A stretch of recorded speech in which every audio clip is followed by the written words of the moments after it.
Hello everyone, my name is Gabriella and you're welcome to another episode of the Syncope Pan-African series. So today's topic is one I am so excited to talk about. It's fashion. We're going to be looking at Africa's impact on fashion. We know that fashion encompasses clothing and jewelry. So let's talk about African clothing. Now, African clothing is traditional clothing worn by the peoples of Africa. African clothing and fashion is a diverse topic that can provide a look into different African cultures. Now, African clothing has a very beautiful history. This history is thought to stretch back to about 75,000 years. Although tracking the evolution of African styles can be difficult, ancient art gives us hints about the textiles that were used. Egyptian art suggests that flax weaving actually began in 5000 BC. There are even hieroglyphics as old as 3000 BC that show drawings of looms. Now, clothing were usually made out of animal skin, fur, feathers, and bark cloth. But this wasn't actually suitable for the very hot conditions that, is particular to Africa. It's believed that these clothing materials were mainly used in the form of aprons that would have been tied around the waist, and robes were draped across the body. Later, clothing materials like cotton were used for cloth making. In West Africa, woven fibers from the 800s have been discovered in Nigeria. In Mali as well, cotton fragments were found that have been traced back to the 1000s. Reports of Kanka Musa, also known as Mansa Musa's pilgrimage to Mecca in the 1300s, mention that he and his group were dressed in cotton woven with gold threads. I mean, how amazing is that? Ibn Battuta, who was a Moroccan explorer, documented weavers in Timbuktu and Mali also in the 1300s, and by the 1400s, Nigeria's dyeing pits were celebrated by those living as far north as the Mediterranean coast. African fashion varies from brightly colored textiles to abstractly embroidered robes to colorful beaded bracelets and necklaces. Since Africa is such a large and diverse continent, traditional clothing differs throughout each country. For example, many countries in West Africa have distinct regional dress styles that are the products of long-standing textile crafts in weaving, dyeing, and printing. However, these traditions can still coexist with Western styles. In northeastern Africa, particularly in Egypt, traditional women's clothing styles have been influenced by Middle Eastern cultures. This can be exemplified by the simply embroidered jalabiya, which are similarly worn in the Gulf states. The jalaba, worn in Northwest Africa, shares similar properties with the grand bubu, the dashiki, and the Senegalese kaftan. Now in Nigeria, women wear head ties. In Saharan Africa, the dashiki, Senegalese kaftan, and the grand bubu are worn more prominently, though not exclusively. The Bagamafini, for instance, is worn in Mali. The beautiful dashiki is highly stylized and is rendered with an ornate V-shaped collar. In contrast, the grand bubu is simpler, even more so the jalaba. Though the jalaba's colors, are usually very impressive, especially among the Tuareg, they are known for their dyed indigo robes. In East Africa, particularly in Tanzania, the kanzu is a traditional dress worn by Swahili-speaking men. Recently, in Southern Africa, distinctive shirts are worn. For instance, South Africa is known for the Madiba shirt, whereas Zimbabwe is known for the safari shirt. In the Horn of Africa, the attire varies by country. In Ethiopia, men wear Ethiopian suits and women wear the Habesha kemis. In Somalia, men wear the kamis with a small cap called a kufiyad. Look, there's sometimes a large contrast in African fashion between urban and rural areas. Urban societies are usually typically exposed to trade and the changing world, while it takes more time for new Western trends to get to rural areas. What do African clothing and accessories mean to Africans? As with many traditions on the continent, clothing holds a special significance amongst various African cultures. The patterns created by the brightly colored threads often represent common motifs, religious beliefs, and political commentary.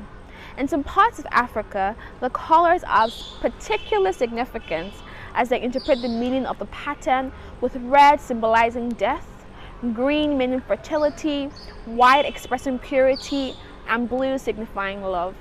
The imagery in clothing or traditional attire worn in most African countries has different meanings. At funerals or weddings, different attires are worn with different symbols. For example, in Nigeria, during wedding celebrations, it is common to be able to distinguish between the groom's family and the bride's family by their attires. Chiefs, traditional healers, older men and women also wear clothing with different symbols to show their status or positions in society.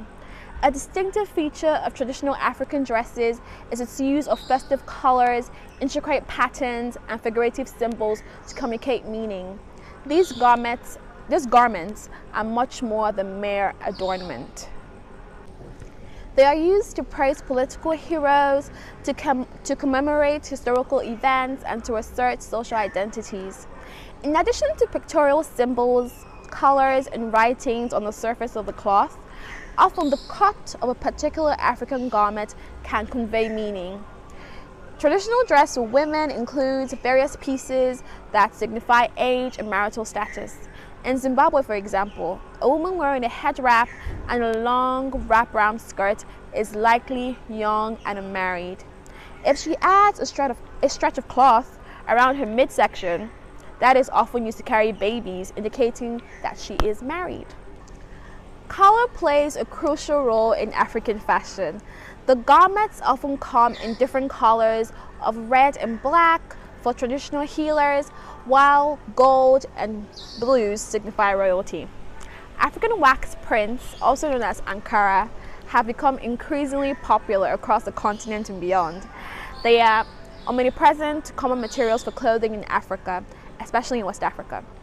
They are industrially produced colorful cotton clothes with batik-inspired printing. The popularity of African fashion trends is largely due to its uniqueness, both statement colors and prints. Now we know that African fashion has not stayed in Africa. African form and design have stimulated the creativity of European fashion designers for centuries. They have been used as inspiration for clothing designs, fashion accessories, and jewelry, and they include ethnic motifs. Kitenge is colorful pieces of fabric. It has an edging on only one side and is made especially for sarongs. In such clothes, the strict geometry is combined with different African symbols, images of plants and animals. Kitenge is often used not only for clothing, but also for accessories such as headbands and purses. Animal prints, fringe, bright colors, tribal patterns, and gold shades, all these ethnic motifs are reflected in the collections of many European designers. Another African fashion piece that has made it into mainstream fashion is the turban. In African fashion, it is customary to wear a painted silk headscarf or shawl in the manner of a turban.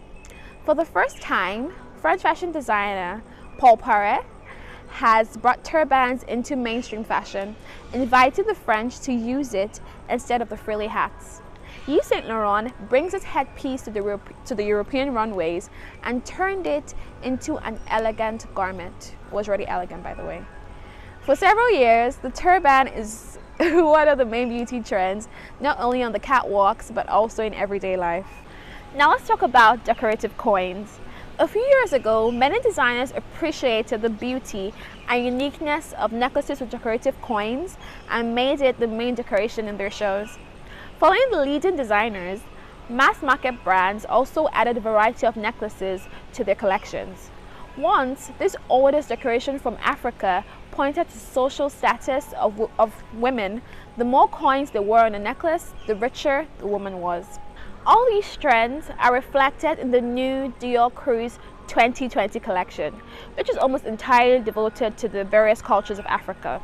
The collection highlights the inextricable linking between local African looks and global fashion. This is also evident by the ethnic patterns on fabrics, made in traditional African techniques, and rhythmic ornaments with emphasis on the local flora. And now, a personal favorite of mine, cowrie shells. Cowrie shells are not just a good look. They are a symbol of traditional African spirituality, a tool used to help increase fertility, a gift from the ocean goddess and have been a currency that date back thousands of years. The cowrie shell was the first symbol of money and wealth known to mankind. In ancient Africa, the cowrie was used much like world currencies are used today. They were wealth and they were traded for goods and services. Cowrie shells have become quite the social statement. We can adorn our bodies with them, tie them in our hair, and sew them in our clothes. They can also be used in jewelry, such as earrings and necklaces. Cowrie shell jewelry appeared in Prada's fall collection in 2017 and again on Iman Hammam for Vogue's June 2017 issue. The fashion trend in Africa is filled with diversity and uniqueness. It is definitely here to stay. I hope you found this interesting and informative. Please give us a thumbs up, share with your contacts, and also subscribe to our channel. Thank you so much for watching. Goodbye.